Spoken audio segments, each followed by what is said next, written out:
Aujourd'hui, sixième leçon de notre MOOC. Nous allons aborder enfin la thématique avec laquelle nous allons développer cette méthodologie du projet particulière, qui est la méthodologie de projet de design thinking d'IDEA. Nous allons rappeler nos quatre grands principes pédagogiques.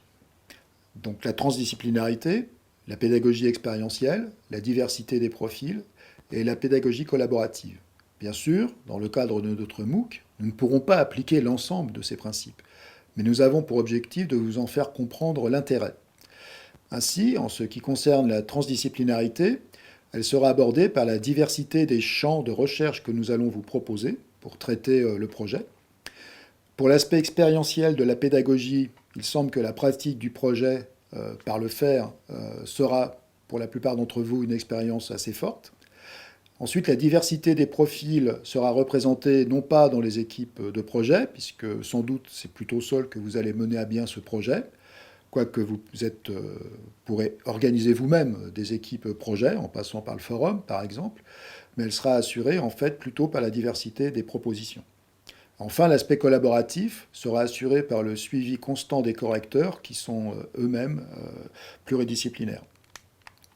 Donc nous rappelons que notre approche est fondée en partie sur le travail de Tim Brown, qui est représenté par ces fameuses trois sphères que vous allez finir par bien intégrer, entre désirabilité, on est plutôt proche de l'humain, la faisabilité, nous sommes plutôt proches de la technologie, et enfin la viabilité, qui est plutôt proche des aspects marché et business.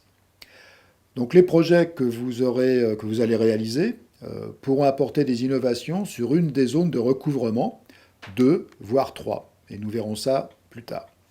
Pour continuer sur les rappels, je vous repropose ce schéma qui représente le déroulement du projet de type Design Thinking, avec cette temporalité sur le plan vertical, et puis ces différentes phases qui se superposent. Donc au-delà de ces grands principes pédagogiques, nous préciserons à chaque fois les attendus de production du projet dans le cadre de ce MOOC pour arriver à un résultat satisfaisant pour tous. Toujours pour les rappels par rapport à notre pédagogie du projet, nous souhaitons aussi vous faire partager la notion d'entrepreneuriat et d'innovation dans le plaisir et par l'expérience du projet sous l'angle du design thinking. Qui sait, peut-être quelques-uns d'entre vous vont en profiter pour créer une entreprise, une nouvelle activité à l'issue de ce projet. Dans l'expérience précédente de ce MOOC, nous étions vraiment pas très loin de ce résultat et je crois que quelques projets, effectivement, ont vu le jour. Nos principes pédagogiques sont simples. Donc, do it yourself, faites-le vous-même. Learning by doing, apprendre en faisant.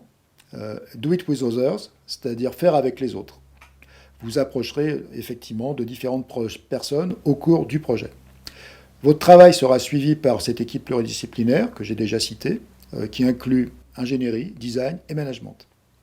Nous travaillerons à partir d'une thématique et non pas d'un brief ou d'un cahier des charges, bien évidemment, puisqu'il s'agit d'un projet de design thinking. À la fin de chaque session des 6 leçons, des exercices vous seront proposés et seront évalués par ailleurs pour vérifier vos acquis par rapport à cette pédagogie particulière du projet.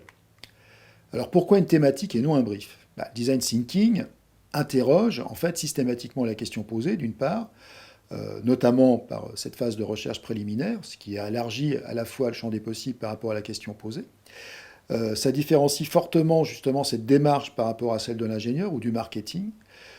Nous nous contenterons donc ici de vous proposer une thématique générale plutôt qu'une problématique à résoudre, ou pire, un cahier des charges ou un brief bien délimité. Vous l'avez compris maintenant, nous ne serions pas dans un projet de design thinking.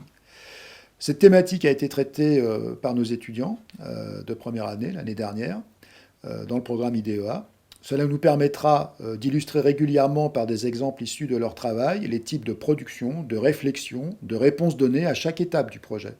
Ils vous exposeront d'ailleurs eux-mêmes, par certaines séquences, leur expérience à travers le travail réalisé pour chaque phase. Donc comment allons-nous commencer ce projet ? À partir de cette thématique de départ, nous allons avancer ensemble jusqu'à la réalisation des propositions finales en passant par des productions intermédiaires nécessaires au balisage, à la validation des étapes d'avancement. Cette production fera systématiquement l'objet d'une évaluation par l'équipe du MOOC. Chaque phase du projet sera détaillée dans les détails de méthodologie à appliquer, les champs à explorer, la manière de tangibiliser, de rendre ainsi partageable et évaluable la synthèse de la production de chaque phase, et les critères d'évaluation seront déterminés. Nous allons enfin décrire cette fameuse thématique qui va nous servir pour dérouler ce projet. Nous l'avons appelée Aqua Urbana. Nous lui avons donné aussi un sous-titre, Confluence et système de l'eau. Il semble opportun d'aborder cette thématique par l'étymologie dans un premier temps. En effet, les mots sont forts, sont chargés de sens, toujours d'histoire. Faisons ensemble un premier examen rapide de ces mots. Aqua. Évidemment, il s'agit de monde de l'eau. Il est large, il est multiple, il interroge l'eau souterraine et invisible, mais l'eau visible également, l'eau domptée ou indomptée, l'eau symbolique, l'eau des rêves, l'eau sanitaire, l'eau de l'énergie. Urbana. Nous sommes dans le monde de la ville, et donc de l'urbanité. Si on relie urbain, nous ne sommes pas loin d'un phénomène de possible civilisation. Confluence, point de rencontre de deux cours d'eau, deux courants de pensée aussi, nous dit le dictionnaire. C'est aussi une jonction, une rencontre. Système, enfin. Alors, un système est un ensemble d'éléments qui interagissent entre eux selon certains principes ou règles. Voilà pour l'aspect étymologique. Très vite, on peut mesurer la potentialité des champs à explorer. Sans méthode, on pourra s'y perdre facilement. Mais nous serons là pour vous guider, bien sûr. Nous vous proposons une grille de lecture dans différents plans d'interprétation qui va nous permettre d'entrer plus facilement dans la thématique proposée.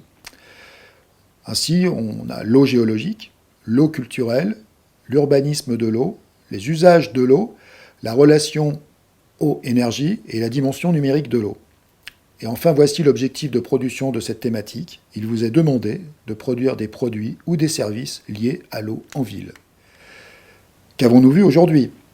Nous avons défini la manière dont nous allons travailler ensemble dans le projet. Nous avons proposé une thématique générale dans laquelle s'inscrit le projet. Nous avons commencé à prendre en compte la richesse des champs à explorer pour bâtir les hypothèses de travail, in fine. Notre prochain rendez-vous sera donc la première leçon de la session 2. Nous lancerons de manière beaucoup plus concrète le projet Aqua Urbana.